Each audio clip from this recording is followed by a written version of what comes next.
Alright guys, welcome back to Knucklehead Garage. That's right, I changed the name if you didn't pay attention to my community post. I post behind the scenes, some updates here and there when videos come out.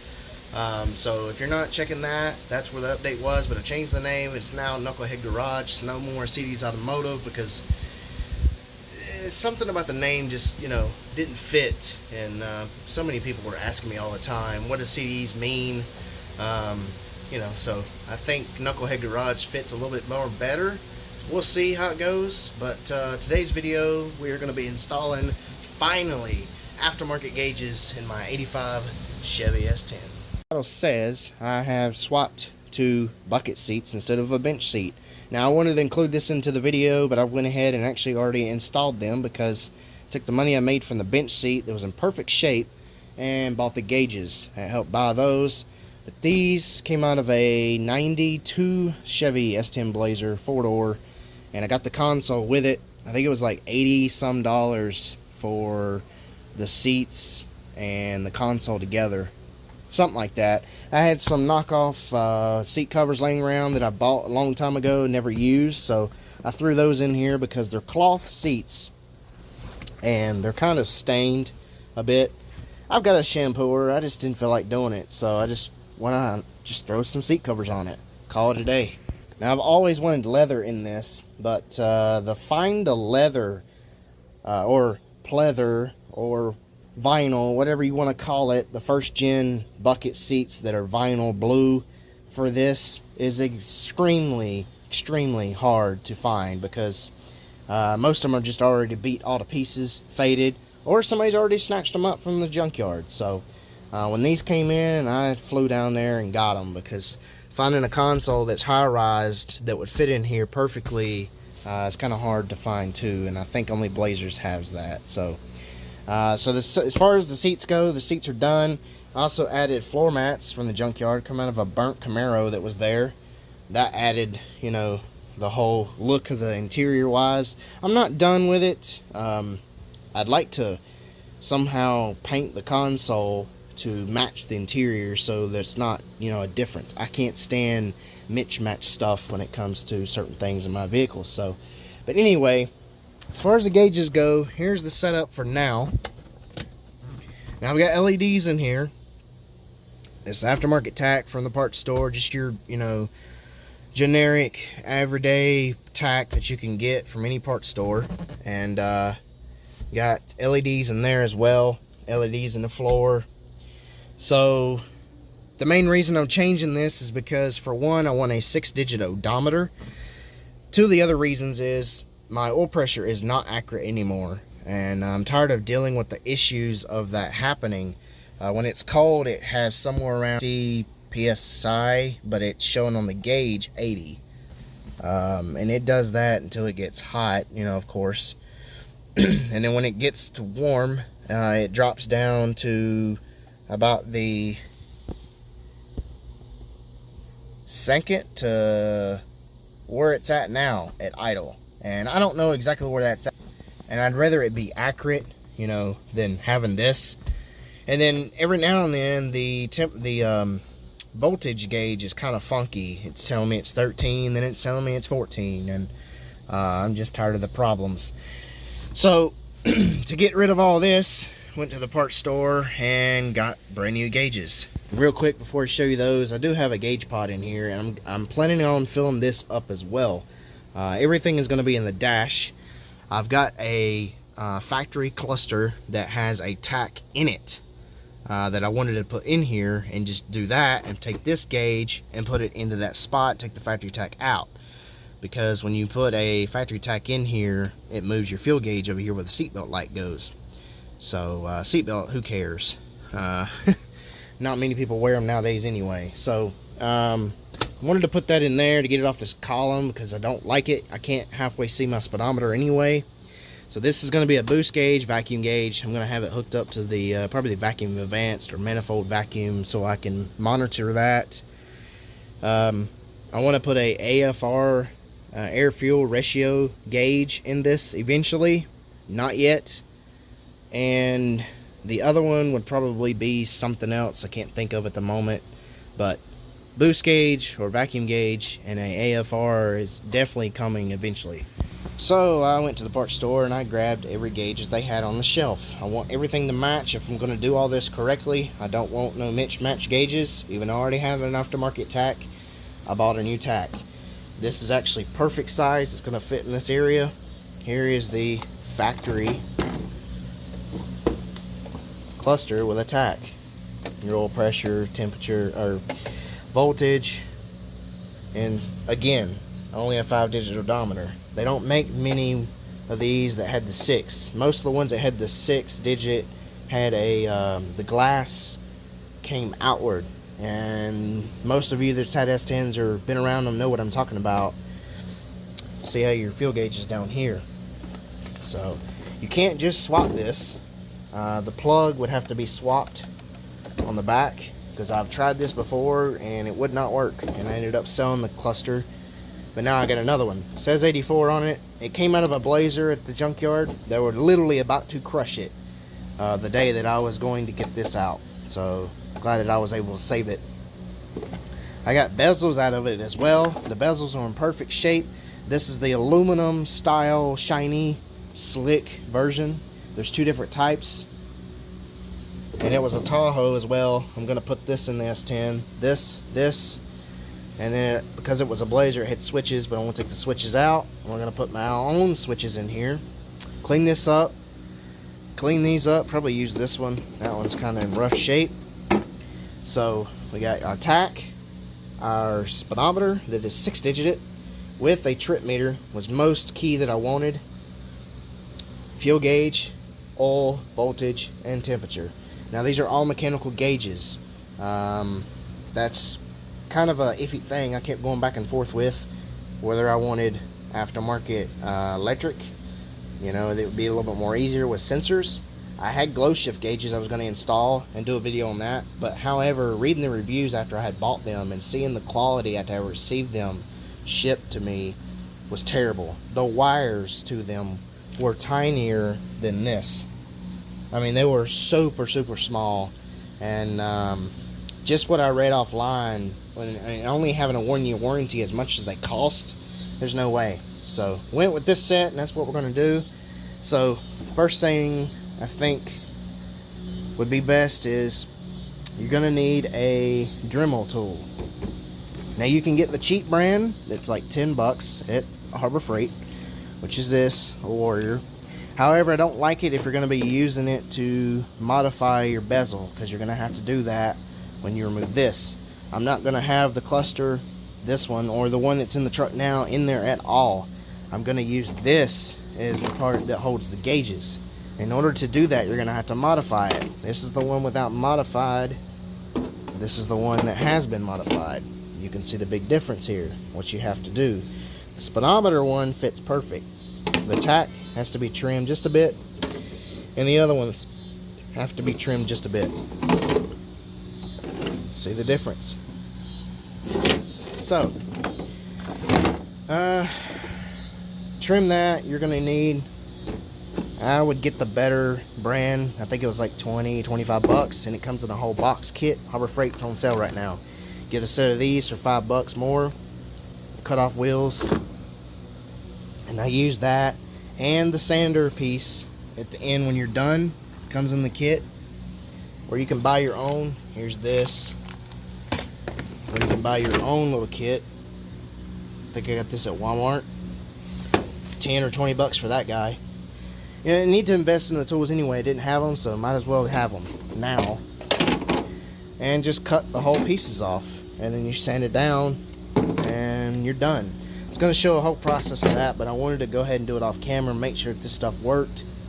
There is, for the gauges themselves, if you're going to use the speedometer, you're going to need this kit most definitely for your 82 to 87 Chevy S10. The 88 to 93, you can't use this because your speedometer is not cable driven. Mine is. And the one on the back of this part is actually from, I think it's 66 and back years. Have the screw on style of speedometer cable. Mine has the push-on click style. There's the part number for it. 9873. I think it was like 25 bucks from Summit or Jegs, whatever it was, offline. And what it pretty much does is it screws on to the fitting and then changes it just like for my cable. So all I gotta do is just lock it on and done. Comes with an adapter piece that goes inside of here for the cable, and that's it. So you're gonna need that piece. Most importantly, oil pressure gauge. You're gonna need this kit off the shelf. It's like 15 bucks. 9901 is the part number.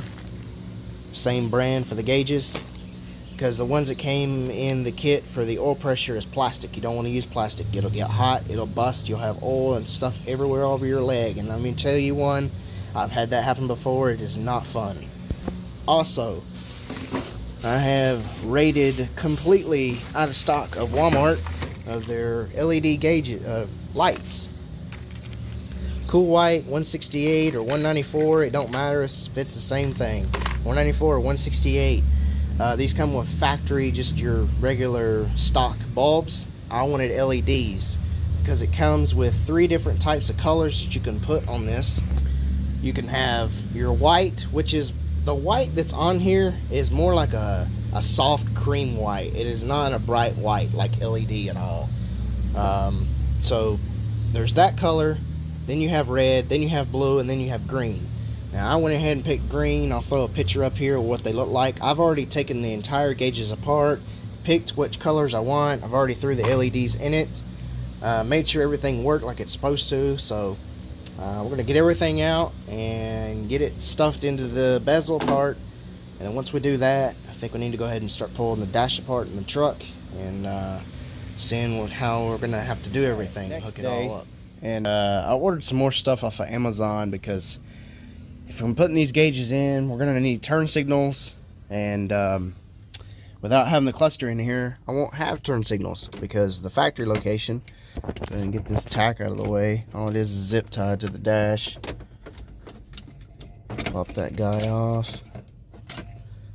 Alright, just kind of lay that down there for now. The turn signals are in the middle, so high beam indicator, e-brake, emergency brake light, all that stuff. So without the cluster, we won't have that. So what I'm going to do is I ordered these little lights that go here, and I'll put one here, so left turn signal, right turn signal, and then I don't know, maybe put one of the high beam indicators down here, and then the e-brake over here. Or maybe do the turn signal here and one here, and then the high beam and the park brake, something like that. But they're LED, and they were only 10 bucks for 4 little lights, so they should be here. It'll be the last time you look at it like this, because this is black, and I painted it black like 6-7 years ago when I first got this truck. And I'll post a video below for you to check that out. When I first got this truck, I had done a little bit of stuff to it here and there, but when I first got it, there's a whole entire difference. You'll get to see how the truck used to look. So I painted these. They were the same color gray as these. You notice these are slick aluminum finish, where this has like a rugged look. So yeah, that'll be the last time we'll look at this. Pull all this out and put the other in. I hope that it matches well. I guess we'll see. I've not seen like the gray in a long time. So either black or gray. I don't know. I'm almost kind of thinking that black would probably look better in here with the blue interior versus the silver. But we'll see. I'll get the gauges put in this, and we'll get all this taken out. A simple T15 Torx bit. 1, 2, it's supposed to be 1 down here, 3, and then 4. These others that are, well, there's that one too, 5. These other 2 are just like a dummy to look in place. Then you got 1 here, 1 down here, 1 over here, 1 over here. And then there's one over here with this one. But the glove box comes out separately, if I'm not mistaken. This one has like a little clip over here that pops out. Kind of wiggle it, and then there she goes. Gotta be easy. This stuff's, you know, 30 some years old. Easy to break. It's plastic. See the little clip I was talking about that locks itself in. So there's those pieces. There is 1, 2, 3, 4. 5.5 millimeter is the size socket to take this outer glass off. You have to take the outer glass off, or plastic I should say, in order to get to the inside part where the bolts are that actually hold the cluster into the dash. Got the little screws out. Let's pull this off. The little screen felt here will come out. It's supposed to stay on this guy. You see it has like little tabs that stick outward that actually this lines up with. You can kind of see all the things that are there. So the reason the check engine light thing is there and it's a carbureted truck is because this thing used to be a 2.5 fuel injected, so that would explain that. Take this outer shell, move it to the side, take this guy out. It's kind of difficult with the column, but just wiggle it and be careful. And then that comes off. It's supposed to stick on the back of this as well. Keep up with that, be easy with it. It's old. Don't want to rip that all to pieces. Alright, so there is, I think it's only like 2. Yeah, there's one here, right there, a 10 millimeter. And then there's one over here. And I think that's it. And the cluster will actually come outward. But it's going to be a little rough because of the speedometer cables on the back, and it's going to tug on this.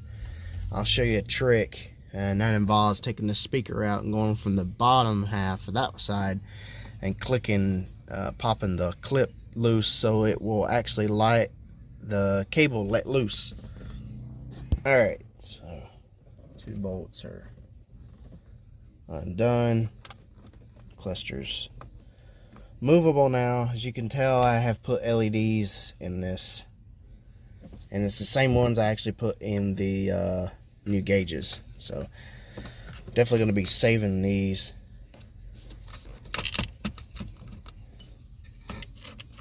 Don't want to lose the bolts or nuts. Go to it.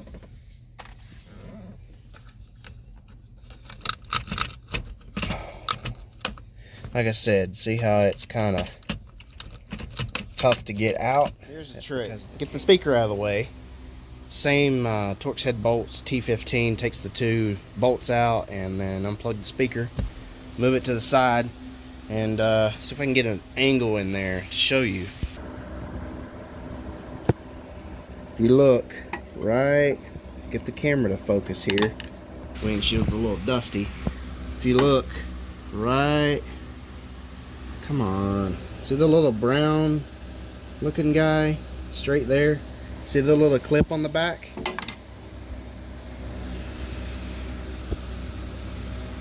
Yeah, that little clip's what we're going to use to take the screwdriver and pop that guy loose through the speaker hole. There's literally no other way to get in there.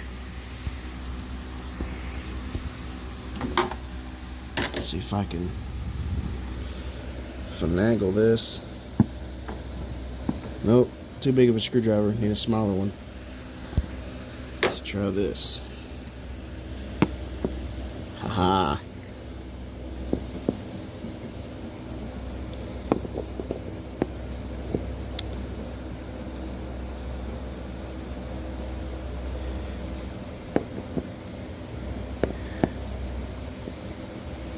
Come on.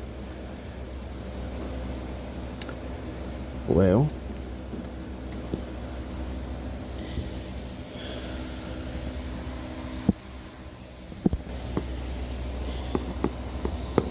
down like this, push it inward. Of course it goes blurry right when I need to show you it. But you can see, and get it to focus, it's coming off. I got the clip popped. So I think that's it. Now it should, as long as I don't push back, come out. Really need two hands to do this. Alright, had to go back there and finagle it a little bit more. Now it's loose. The cable's out.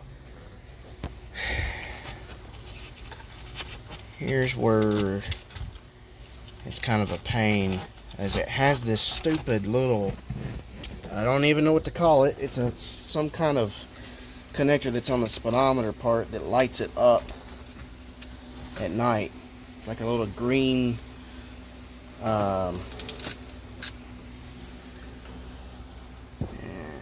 it's a green connector. See the wire. Focus.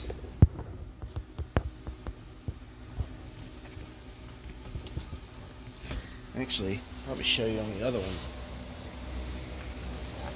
one. That would be smart. Yeah, here we go. This little guy. There's a green wire. It's a black connector, 3-wire. You gotta take that bolt out on the back. Best way I know to do, see there's the clip I was talking about. You mash it down and the cable comes off. Is to take the actual speedometer out. Push the cluster back in. Take the 3 bolts out. I think they're 7mm, or no, there might be 5.5. I'll tell you right now.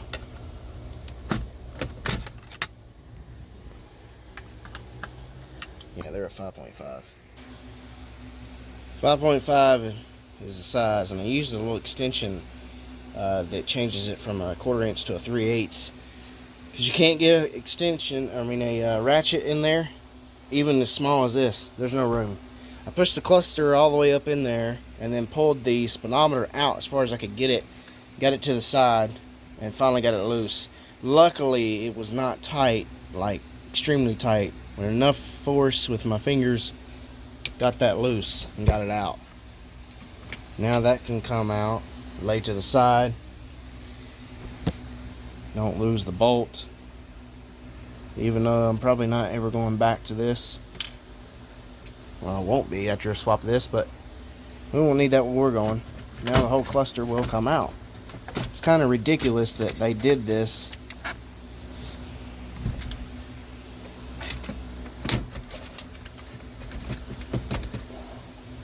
Man, it's tight in there. Well, there's another plug. Oh, that's interesting. It must be the check engine plug. Alright, now it'll come out. There we go. So, lay that to the side. Now, clean this up a bit. And I've got to somehow get that connector down out of there, and start checking which is which for blinkers, and which one is for the gauges for the lights, and so on and so forth. I need to figure out, most importantly, if this cable is even going to work. That's really far in there, and I don't know, with the bezel on there and the gauge sitting in there, if it's going to actually even fit that or not. That's what's concerning. I may have to get an extension. Welcome to my bench table slash tote. Here's the unboxing part. That's the fun part that everybody's been waiting for, I'm sure. I know I have been. So let me get these unboxed and start setting them in.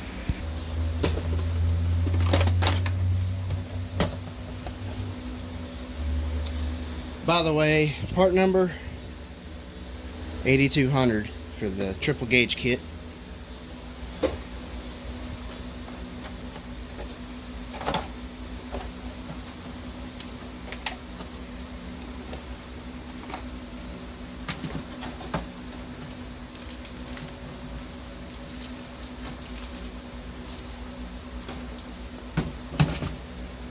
One thing I like about this kit is it comes with everything. Now, if I was doing this like a derby race or a race car or whatever, then Probably wouldn't mind using this at a short period of time, but if you're going to be using it like I am as a daily, throw this thing away and use the copper line that I showed you earlier. Comes with the grommet for the firewall, but one thing I noticed, it didn't come with a grommet for this piece, because this has to go through the firewall too, and it's pretty dang big. Huh. Okay then. Comes with screws, and then most favorite part is, I told you before, it comes with 3 different colors. You can have your factory cream color soft white, or you can put LEDs in it like I did, and then also put in whatever color you want, red, blue, or green. I picked green because green looks old school, like the old Chrysler Plymouth Furies, like Christine. It's kind of like where I got the idea from for the gauge color. And there's a few other cars out there from that era that have green lights as their factory dash color. And of course, it also comes with the little aluminum gauge holder. I'm not using it. We'll save that for another project later on, because I definitely want to put gauges like this in the Celebrity eventually. Alright, so I'm pretty much going to set them just exactly like they are in the same location as the factory gauges were. Temperature here, fuel gauge will go here, Speedo, tack, voltage, and oil pressure.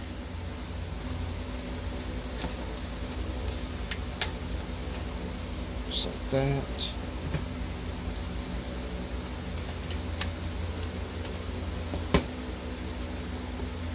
Oh man, that looks so good already.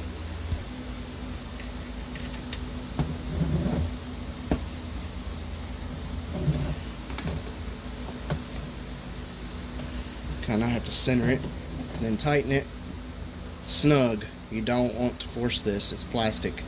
You break the bezel and then you're going to have to do a whole another one.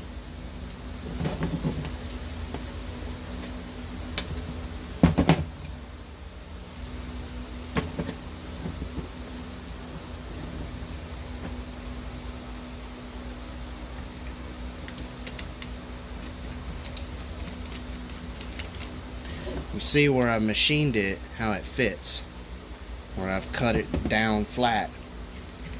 And you have to put where the grooves are closer in, not out, because it won't fit. It won't grab.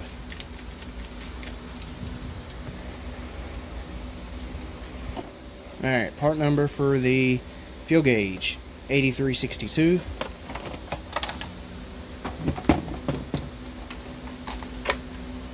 Comes with clip-on clips and the bulb changing pieces.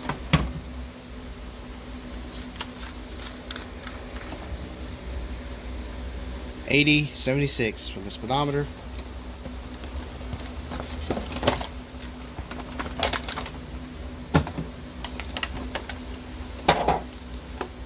Same thing.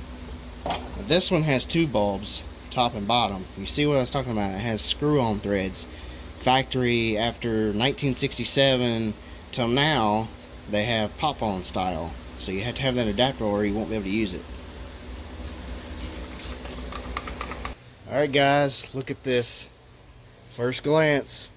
Just sitting in here trying to test things if I need to take it all apart, trim, and you know, just test fitting moments here before doing anything else.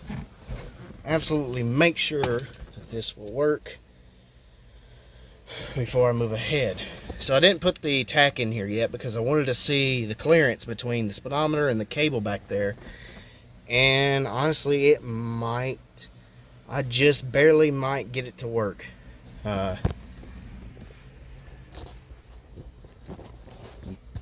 Can't see it.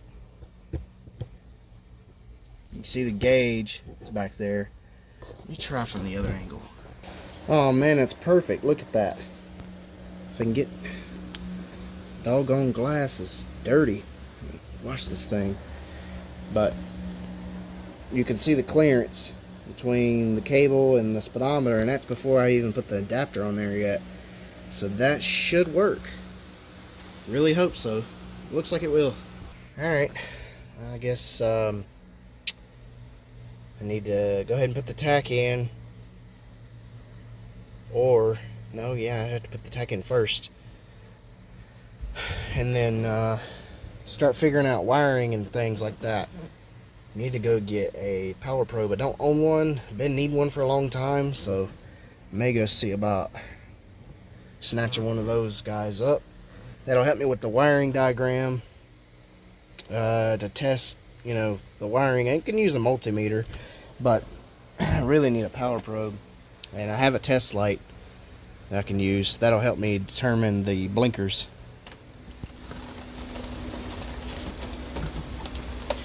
Part number 8068 for the tack. Now the tack's going to be easy to install. Honestly, between the tack and the speedometer, that's probably the two easiest out of everything to hook up, because the tack comes with its own wiring and it's plug and play. I mean, pretty much. And it has its own color changing bulbs too. One thing I love about this is that it comes with a bracket assembly. So like if I didn't have this and I was mounting this into the cluster itself, I could bolt it at the bottom. There's two holes here. Bolt it in the bottom of the cluster and set it further in the dash instead of having it in here. But since they all have to be this way, it's going to have to go that way too. Pull that off. It actually comes with a grommet. I've had this apart several times, as I've said before. It comes with like this little rubber piece.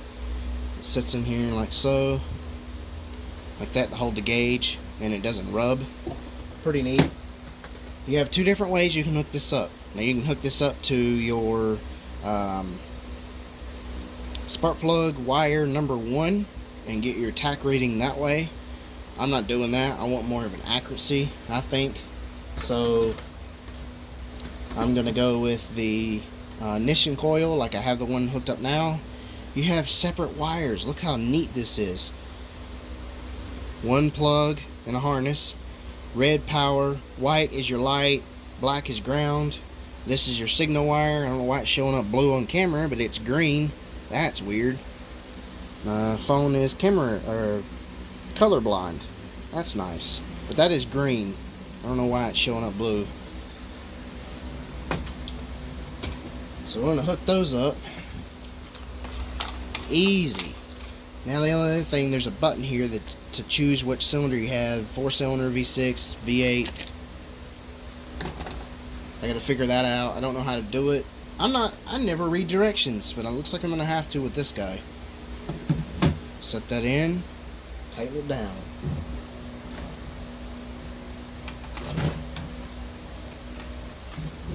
I'm just stubborn like that. I never read directions. Who reads directions nowadays? Not this guy. Huh? Oh yeah. That's right. Race truck. Upgrade.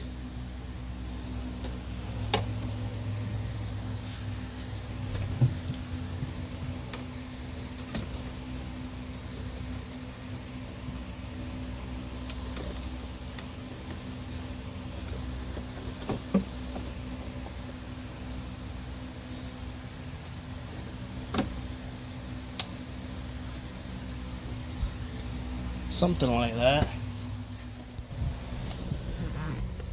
Oh man, so much better.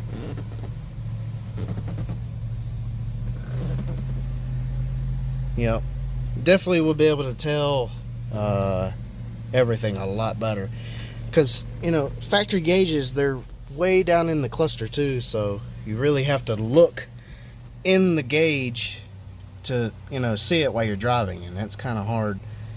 The maniacs that are on the roads nowadays. So test fitting it some more. Now I need to figure out what's what, how I'm gonna run the temperature sender wire that goes all the way to the engine block. We gotta install that. Oil pressure gauge is copper. I gotta figure out how to feed that through the firewall. The fuel gauge voltage will be inside here for the readings and the lights. Everything is in here. The only things that are going to be through the firewall and outside is this one and this one. And, well, yeah, this one too. But I need to figure out. I need to take the bottom of the dash apart, get this guy out of here. I'll save it for a rainy day.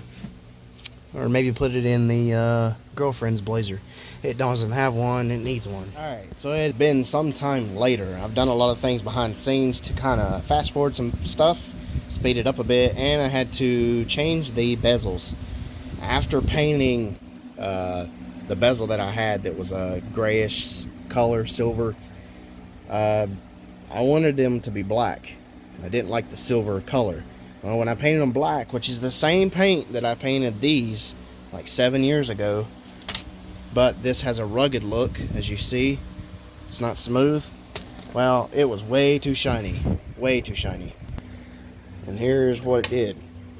See that? It's kind of got some, I don't know if you call it orange peel, but it's reflective, so to speak. I don't like that.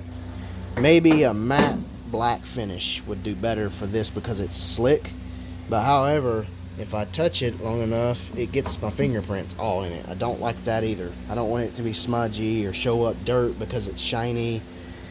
So with all that going on, when I painted these, they look worse. Now these are gray. I'm not going to discuss which color or which type of paint that I put on these, because you're not supposed to use the kind of paint that I put on this. But when I used the black first, this is what happened. See this smudging right here? It started bubbling up, and I sanded it down, put primer on all of them, and then painted them. But for some reason this one did not turn out right. This one did. Now the gray looks a lot better. You see it has like a little metallic in it, but it's not shiny-ish. It has a glare to it, but it is nothing like this. So I was going to use this. Yeah, there's the black color in it. Big difference. But I didn't like this color either, because it resembled the factory color, sort of, still yet. And because of this mess here, I didn't want to send the whole entire thing back down, repaint it, and do all that mess, and then it just happened to do it again. Because I really don't know what's causing that, but plastic's very hard to paint, so it is what it is. So I went and used the original bezel and had to recut this one just exactly like I did the other one and trim it all so these gauges would fit. So it's already done. One other thing too, the turn signal lights from Amazon and my park brake and high beam indicator finally showed up. That took like 2 or 3 days, which I don't know why, but they were behind. That's Amazon's fault. So that put me behind on getting some more done. The gauge I ordered, it came today. Here's the part number for that from Amazon if you want to get yourself one. It's a steel braided line, oil pressure or fuel pressure line by All Star Performance. Not a sponsor. Like I said, Amazon. It was like 30 bucks. And this will be a lot easier to maneuver and bend and everything to get through the firewall, rather than the plastic line that'll leak and bust and get oil all over you, or this one that'll get hot to the touch and burn something. And not only that, it's hard as a brick, it's hard to maneuver, and it can kink up, and I just don't want to have all those problems. I want it to be more simple, just plug and play and get this out of the way. Alright, so the things that are hooked up already behind the scenes is the fuel tank gauge. Those are hooked up. You have red is for power with the key on to give the gauge power. The other wire that is red is from the fuel pump or fuel tank sending unit. The black one is your ground, and those are zip tied together and they're labeled, so that way if I ever have to take this whole entire assembly apart again for any amount of reason, I can put it all back together without wondering what wire goes where. The alternator gauge is hooked up. You got red for power and black for ground. Piece of cake, very easy. I will go over exactly which wire and colors do what when I'm finished. It's very simple to find out. It's not that hard actually at all. You just need a test light and a multimeter or a power probe, but I don't have a power probe. So turn signals, that's what I'm doing right now. These two wires right here, we have left and right. I gotta figure out real quick which side is left and which side is right. But if you go down here to your steering column, remove the bottom of the dash, you'll see your turn signal cam wiring plug. Light blue is one side, dark blue is the other side. Turn signals. If I'm not mistaken, my high beam indicator wire is down here too. I gotta figure out which one is that one. So run those wires up, and then I gotta hook those up. They just need a power and ground. So here's power, and I'll just run a ground wire to here. See this ground wire to this plug? I'm gonna run every one of the gauges for the lighting part for ground off of this one wire. It runs all the way down through the dash and to the bottom right here. So there's a 10 millimeter on the bottom of the dash right next to the emergency brake. That's a hard ground to the body and the dash. So that's run all the way up to up here, and like I said, I'm going to run everything off of that. Should be just fine. There's one right here in the harness, but I can't stick like 6 or 7, 10 plugs of T-taps into this one wire. It'd have to be right here. The tack is hooked up. These are the two wires for it. One's the signal that goes to the ignition coil, and the other one is your white for lights, red for power, and black for ground. Those are done. They're together. And the next things that I got, like I said, I got to do is the turn signals and the high beam and the emergency brake. And then I have the black lighting of the gauges themselves. So when you turn on the headlights, park lights, if the gauges light up, I got to do that part. So the firewall is drilled out down here. Can't really see it. There's a big hole right beside of the red wires. I've also hooked up my reverse lights that I haven't had since I put a 5-speed in this truck. You kind of see the hole right there.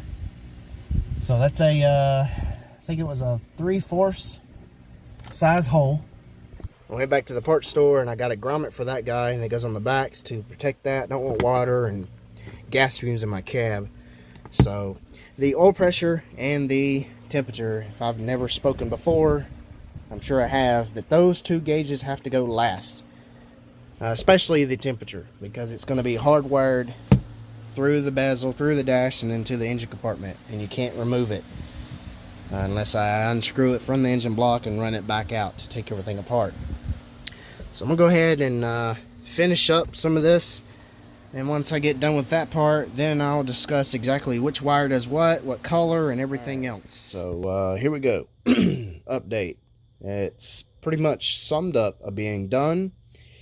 So the last thing I'm actually doing right now is hooking up the temperature sensor to the block. I've already ran it through the bezel, of course, through the firewall and the dash. It's just laying up there. I gotta run that later. And the oil pressure line I gotta hook up real fast. This right here kind of stopped me in my tracks of finding a adapter. And it's kind of hard because apparently the thread pitch, or the type of what this gauge is, being mechanical, is hard to find that size. So there's an adapter actually underneath here on top of the gauge. It had to be cut, filed down. It had like a big old block about this size. It was actually filed down completely so it fit flush to the gauge and not leak. Teflon tape on that one. Teflon tape on this adapter. And then my adapter I already had fits on top with Teflon tape. And all stuck down, so it's pretty much time to just throw the line on. I've already fixed the fitting on the side of the block where the oil passage port is. Right there, you see the line. It has an adapter that goes into my port, and then the actual line screws onto that guy. And I've got it curled up over here on the fender because my dumb self ordered 5 feet of line instead of 4, because, well, that's just the way it is. You know, it is what it is. It's not that big of a deal. It's curled up. It's not touching anything. It's not rubbing anything. It's just going to lay right down there on the fender. It'll be just fine. There's a grommet on the inside of the firewall for everything. The wiring that comes out for the tack down here that you see that's green. The reverse lights, which is not included in this video, but I'm just saying that it's all protected by grommets, as well as the oil pressure line and the temperature sender line. So everything is protected like it should be or needs to be. Alright, for the wiring part. Now, I'm not a wiring genius, by no means. So just, take it with a grain of salt here. Finding the colors and things like that, you can use a test light. I'll show you that really, really quick. So you take your test light, get it out, Harbor Freight, whatever. Ground that sucker to the actual framing of the truck. And make sure it's really good with connection. Now, if you go down here on, say, the fuse box, perhaps, if I touch one of these are going to be live. See that? That's how you check power. Pretty much what I had done was took my test light with the key on, engine off, figured out which one, each one of these prong connectors that is from the actual truck side that the cluster plugs into, which one of those has power and doesn't. Turn signals the same way. Turn the hazards on, and well, actually I can show you that. So if I take and touch, I know it's this one right here. See that? That's one of the blinkers. That must have been the left one. This is the right one. Done. Same way with everything else. So key on, engine off. Just checked right there. That told me which wire is which for left and right blinker. And with the key on, engine off, just figure out which one has power or not. And it's actually a pink wire. The ground is black. The colors for the actual turn signals, light blue is one of them, dark blue is the other one, turn signals. The power with key on, engine off is pink. It won't have power with the key off like it's supposed to do. The lights, if you're hooking them up to the actual plug, T-tapping it in or cutting that plug off and doing it, it's a gray wire. When you turn your headlights on, see, I got the lights hooked up, that is your gray wire on that plug. Your other colors, if you type in on Google, first gen 82 to 85, whatever, aftermarket gauge install, take you right to the page and tell you the colors. So if you're not really good at figuring out, or don't have a test light or whatever, you can go to this. He tells you the colors, but the locations that they're in is different from mine, because mine had idiot lights. Mine was a 2.5 four-banger and automatic with dummy lights, no gauges. The only gauge I had was temperature. Fuel gauge. And that is it. But I put the cluster in this with gauges. So anyway, getting back to this, this right here tells you everything that you need to know, just like I explained. Your pink wire is your ignition wire, which is hot. Your ground is black. Your left turn signal indicator is light blue. Your dark one is your right blinker. Your bright light indicator is a light green. Your brake light, emergency brake, is a ground, and it is tanned. Your dash light power is gray. Gas gauge signal, pink, not the 12 volts. And you can read on the rest of that, but that's pretty much it. So everything is hooked up like it should be. It looks like a spaghetti mess. Trust me, I know. I don't like it, but nobody's going to see it because it's going to be hidden behind the dash. Everything has good gauge wiring. There should not be a problem. And I have fuses in between everything. So that way, there's not a problem. If there ever is, for with the lights, with the gauges, something touches, it will blow the fuse and not do anything harm to the wiring or anything else back here. Why the truck is parked for any amount of reason. And right here's that fuse. It is a 15.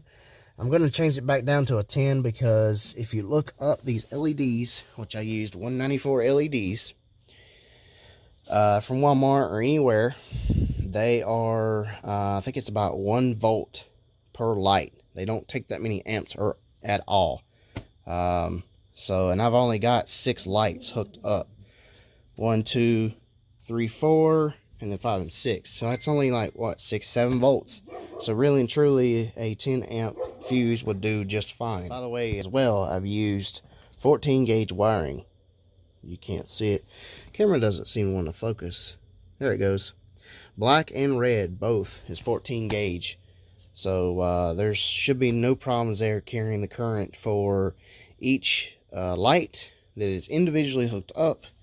It is all T-tapped. I ran 1 wire ground for every single one of the lights and the actual pieces over here for the fuel tank, signal, gauge, and the voltage. They all have their separate wire coming from here down to here, but it's T-tapped into one big ground wire. That one big ground wire runs through the dash and down here on the bottom, bolted with a 10 millimeter. That should be just fine. The other wire, that's power, that guy runs one big wire. You see they're all T-tapped into it to get power for the lights themselves. As far as getting power to the gauges for actual fuel level, power, and the battery voltage, those are separate wires. They have their own separate wires through the harness up here in the plug that I T-tapped into. But the power for the gauges, or for the lights, the back lighting, if you look on the bottom of your fuse box panel, it'll show lamps, ACC, ignition, and power. You can get all of that from down here just fine. For some reason, I'm not getting power out of the actual power part that's red, but I did tap into the lamps part. So when I turn on my headlight switch, it does the same thing as if I were to tap into my headlight switch or tap into the actual harness plug that's above at the dash. My tack actually have its own wire, which is right there as white. The red wire is what feeds the gauge backlighting. So anyway, I hope that sums it up. I hope that explains how I did this. If not, I will try to answer your questions and comments, because I'm sure there's going to be somebody that doesn't really understand it, which is totally fine. I get it. This is like a spaghetti mess. In my head, I know how it goes, but in somebody else's, it could be just a huge mess, and may even look kind of stupid to them, but it is what it is, and I think it should work just fine without any problems. For you, it's been a few days at least I know of. So I've had quite some problems with the oil pressure gauge. Particular, look at that. Yeah, there's oil inside of it. So I don't know what happened with that one, but it ain't no good. The other gauge, it's in the truck now. That one, well, it works, but the problem is it leaks. But it's not internal, it's external. The oil braid, the steel braided line that I had on this, with all those fittings, one of the fittings, the one that was very, very close to the end of the back of the gauge, decided to leak.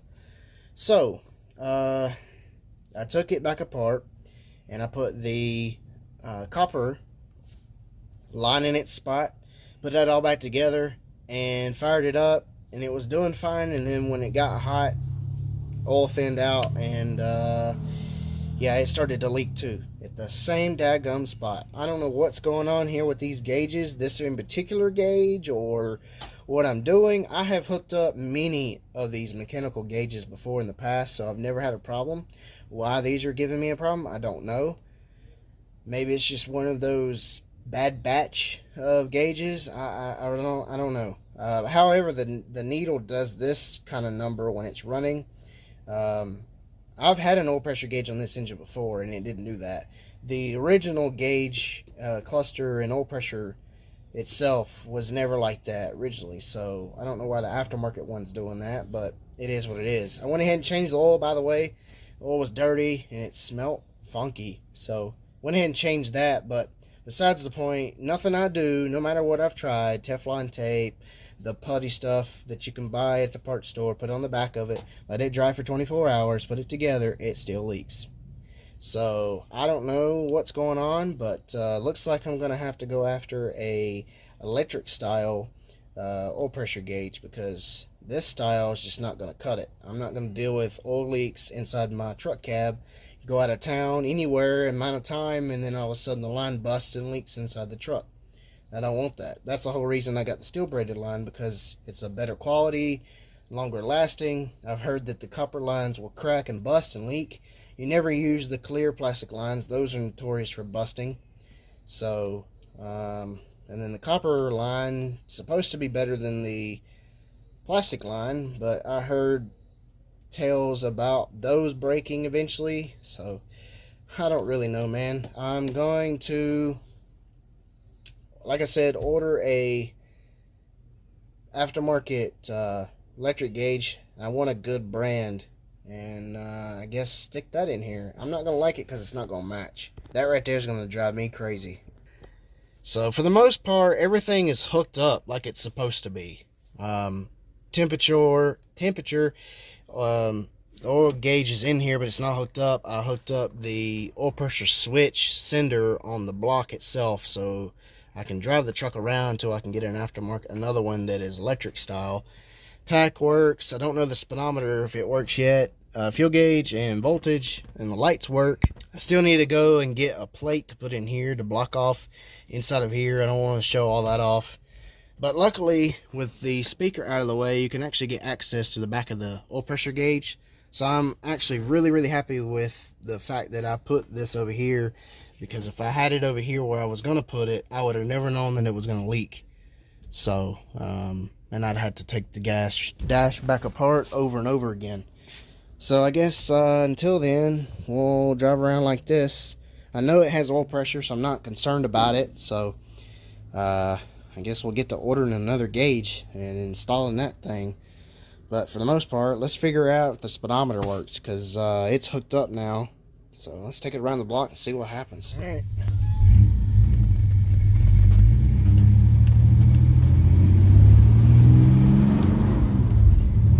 I know that tack is off, that's for sure. Speedometer's working.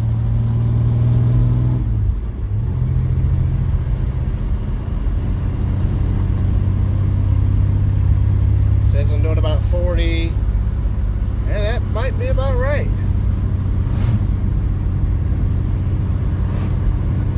Well, I'll be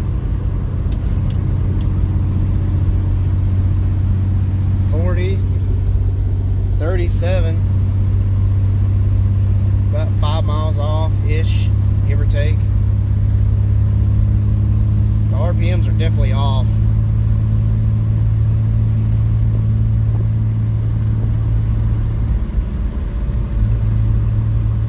I wasn't doing $3,000 until I was doing like 65 on the interstate, and it says I'm doing 3,500. That's not right.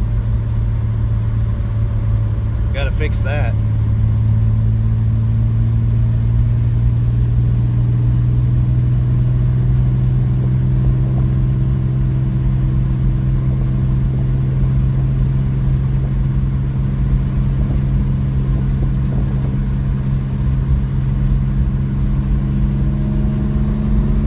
Doing 55 and the gauge is not moving now. What the heck happened? It just quit?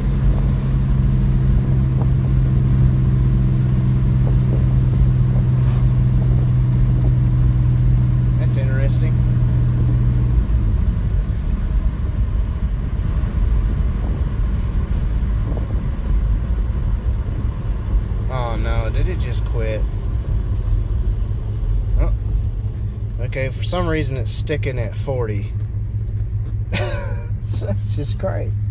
That's just what you want when you pay almost $100 for a freaking speedometer.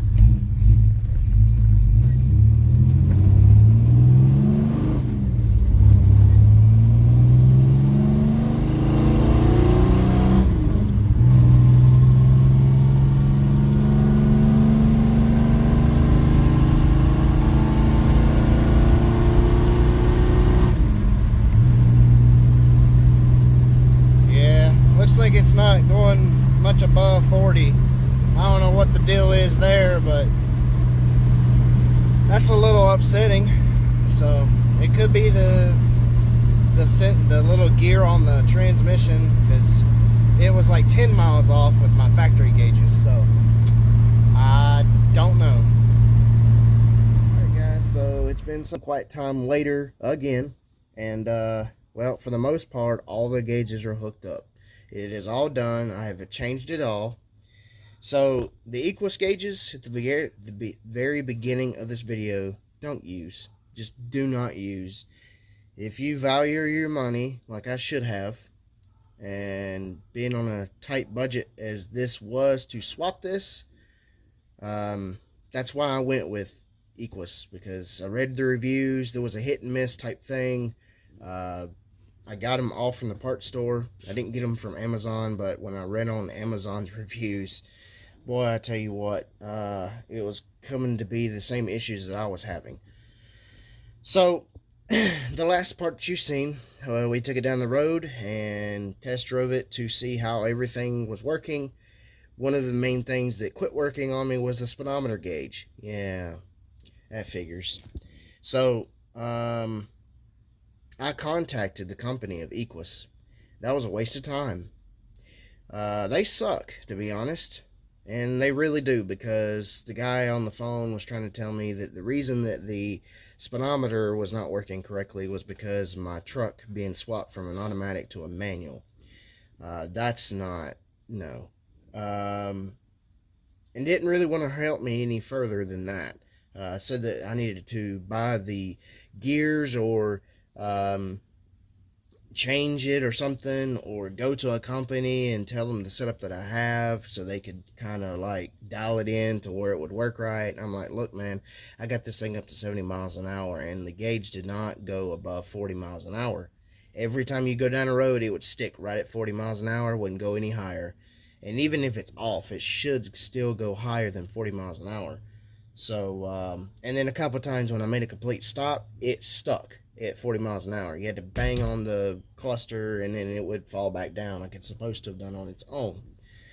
So that wasn't going to cut it. So I took that back. I took the temperature gauge back, took the oil pressure gauge back that leaked, and the voltage gauge I had to take back because that was a 3-pack deal. I went ahead and went back to the parts store and ordered the voltage gauge. And the part number is 8268 for that one, the voltage gauge. Then I went on Marketplace, and between of trying to find out a speedometer gauge that had a 6-digit odometer and a trip meter, and it had memory, whether it be mechanical or electric, whatever. Now everybody knows that this is a 4-speed manual, so I'm trying to find a 5-speed for this. And more likely, if I can't get a 5-speed that has a cable-driven speedometer, well, it'll have to be electric. If it's electric, I might as well just find a speedometer that's electric and has the adapter and everything and be done with it. Well, I went to Autometer. Autometer is the brand that I went with, and I am very happy with them. So far, I've not had a problem out of them. I don't know about the speedometer yet. So I was on Marketplace. A buddy has sent me the link to this, and it is a speedometer gauge. The part number is 4288. I will list the link to that in the description or at the bottom of the comments somewhere for you to check it out, or post a picture of the link of the gauge. But come to find out, I got a deal on it. I drove an hour and a half to go get it, but the gauge is discontinued. So if it does not work or whatever, I'm out $100. But you know, considering how much they were through actual Autometer that are still available, quite expensive, man. Quite expensive. You're talking at least $300 minimum you know, shipping and everything to the door before, you know, anything else. And that's just the gauge. If you need the little adapter that you're supposed to have for these, which this came with this, that's why I went with this brand. And even though it was discontinued when I looked it up, it's a Autometer 4288, but then you also need the 5291 electric speedometer sensor. Of course, you can't see that because it's upside down. But the main thing is you got to have this sensor that goes for your cable-driven speedometers or transmissions that have the cable-driven. It screws on the side of it. Has 3 wires on it: power, ground, and then your sensor wire. I've already ran all that stuff. It's already done. The ground is to the frame. The wire that gives it power is to the switch fuse panel. Then you have 3 wires from the speedometer gauge itself. 3 wires. You have your power, which is this guy. You have your ground, which is this one. And then you have your lamps light. And apparently I don't have one, so I'm going to have to put one in this because it's not lighting up when the lights come on. So I'm going to believe that you pop this little guy out and the light goes in here. Because I believe that's, yeah, that has to be what that is. So anyway, the lights are hooked up to everything else. I have my Equus Tac, which I fixed. The setting is in the directions. The guy on the phone actually helped me with that one, but as far as anything else, he said just take them back to the parts store and get another one. And I wasn't about to do a try and error type thing. I want my gauges to work if I'm paying X amount of money for it. I don't want to have to tear this apart, you know, X amount of time later because something failed or whatever. So everything is electric. There's no more mechanical stuff. Yeah, the tack, the voltage, and the fuel gauge, all those work. The speedometer we're going to test today and see if it works. My temperature works, and my oil pressure works. There's 0 to 100 on the oil pressure, 100 to 250 on the temperature.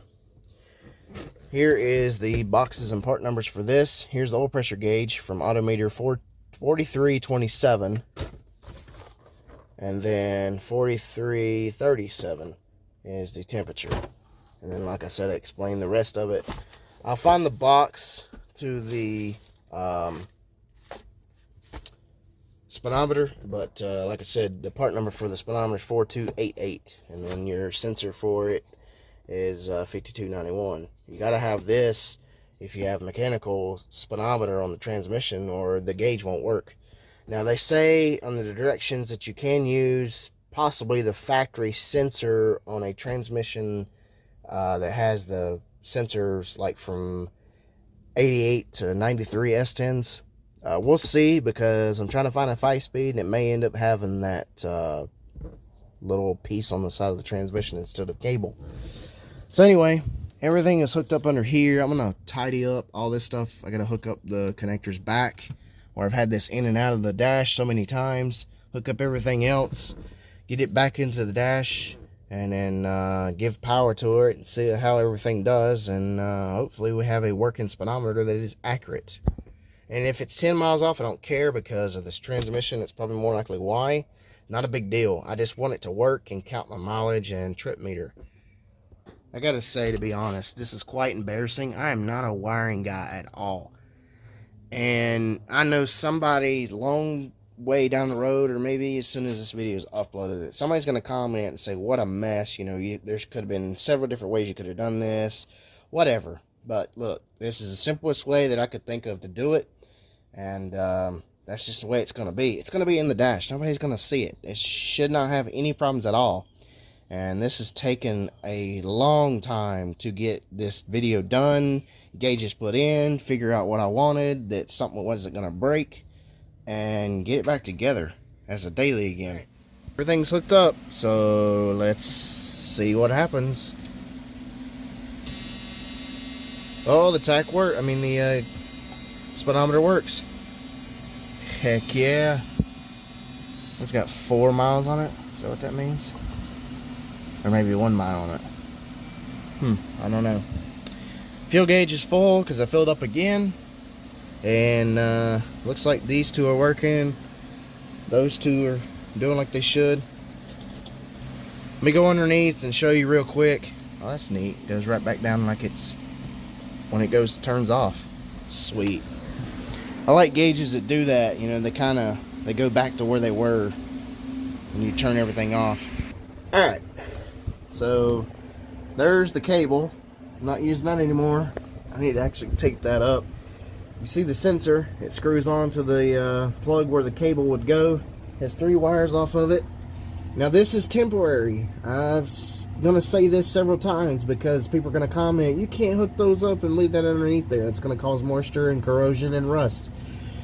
And then it won't make a good connection. Yes, I know. It is only gonna be like this temporary because I'm changing transmissions. So more likely I won't be using this sensor too much longer anyway. Because behind the scenes, look what's sitting over there. And that's all I'm going to say about that. So anyway, you have your white. It looks like a white. It's more like a gray, but white, red, and black. Power, to give this power. Ground, which is ran over here to the frame. So it should be good. And then I use green for the sensor, but it's actually a white wire from the sensor side. But the green wire runs, all 3 wires run into the cab except for the ground. So let's fire it up and see how everything works.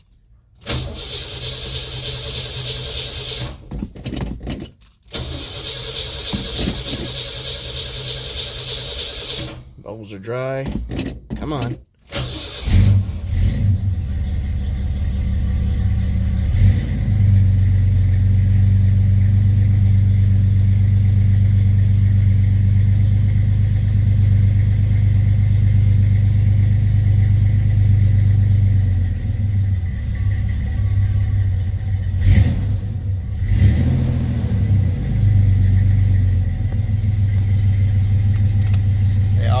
Green. This one lights up green too, but you can barely see it for some reason. I don't know why. The bulbs for this are tiny. There's 2 of them, and they're, I mean, very, very tiny compared to these. And it looks like I'm gonna have to put one in this one after all, on the back of it, which is not a problem. I've got another one laying around, so just to hook up the lights, not a big problem at all. My oil pressure gauge, starting to go funky. Don't know what's going on there. Sometimes it reads, sometimes it don't now. And I have a feeling that it's the sending unit on the side of the block, because when I changed the oil in this, I put 2050 with Lucas, and now it's not wanting to register. Now I know that it has oil pressure because, you know, like I say, it registers and then it don't. So I don't know what the deal is there.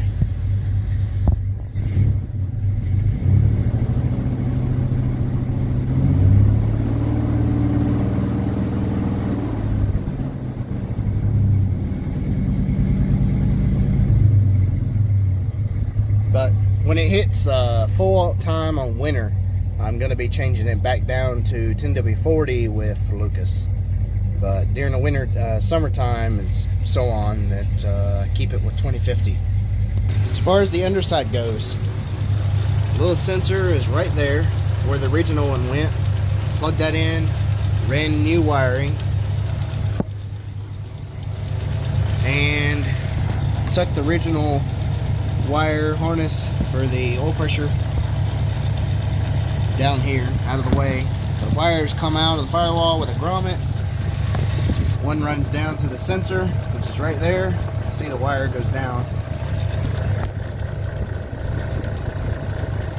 So it's all hooked up. Like I say, I know it worked. So I don't know what's going on. Maybe it just failed. I really don't know. I need to contact Autometer and see what they think about that, because I don't know, to me, I think it's got a faulty gauge or sending unit. I mean, not necessarily the gauge, but the sending unit shot. So not a big deal, just swap another one in and out. Something else, I'm not finished hooking this up, but check this out. Get them to come on.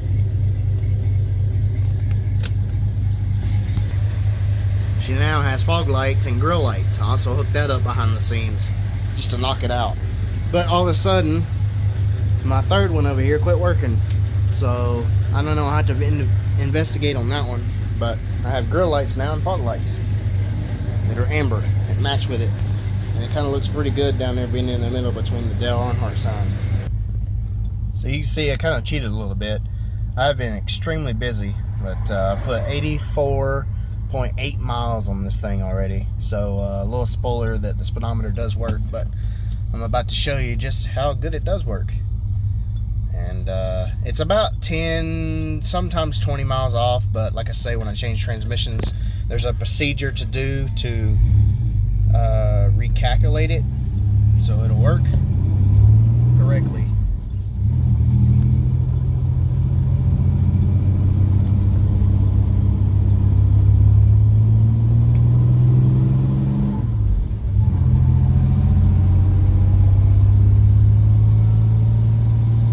This one actually does go above 40 miles an hour, unlike the others.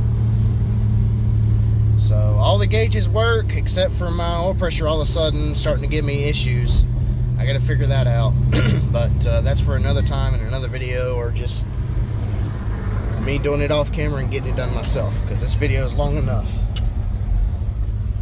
Alright, so here we are sometime later again, and the reason for is because behind the scenes, I went ahead and I swapped it to a 5-speed, and it is going to be a 5-speed for good from now on. I'm never going back to a 4-speed or anything else. It's a 92 model transmission out of a 2.5 pickup, and I think it had over 200,000 miles, something like that. Got it from Marketplace for $100, and I said the heck with it, shove that in here. When I had it apart, went through and checked the clutch and everything, because I'm having problems with my clutch not grabbing right. Grabs close to the top, at the very top almost. So something's not right there, and the clutch is maybe 6 months old, and I want to say ballpark less than 3,000 miles on the clutch itself. So not sure what's going on there. I figured putting a 5-speed transmission in this would help the problem, because technically the clutch here, master cylinder, is for a T5, not a T4. So I figured maybe that was what the issue was. It's not. Maybe something was wrong with the clutch. It looked fine.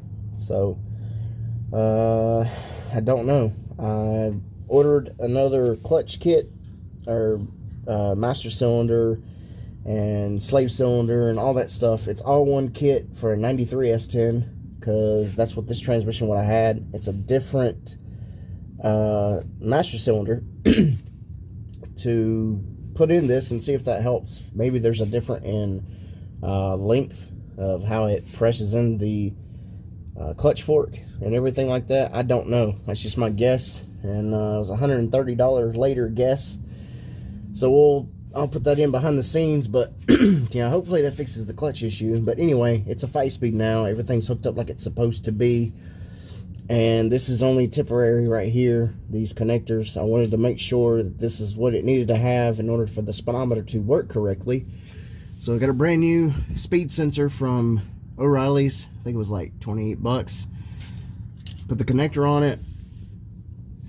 The 2 wires from that sensor, you can use it for the Autometer speedometer gauge that I have. So I ran a black wire to the ground on the frame. It runs up to the purple and white wire. That is the ground. The green and black wire is the signal wire from the speed sensor to the Autometer speedometer gauge.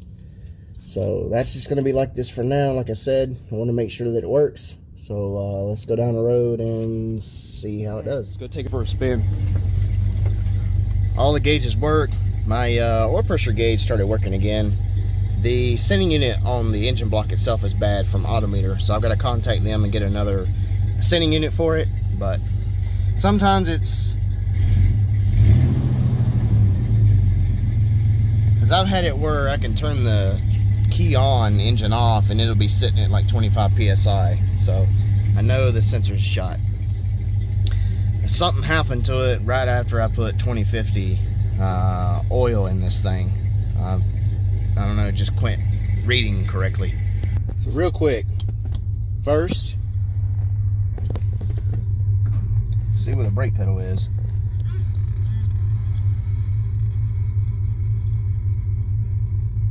Now it's grabbing right about, and that's probably about the same as the pedal right there. So about the same height as the brake pedal. That's way too far up. Yeah, that should not grab that far up. So I've recalculated the speedometer, and it is now 100% dead on the money, like it's supposed to be. Very accurate. So with my readings now, having a 5-speed and RPM and speed, when I had the 4-speed, I was doing 2300 RPM in 4th gear at 45 miles an hour. Then at 55 in 4th gear, I was doing 2700 RPM.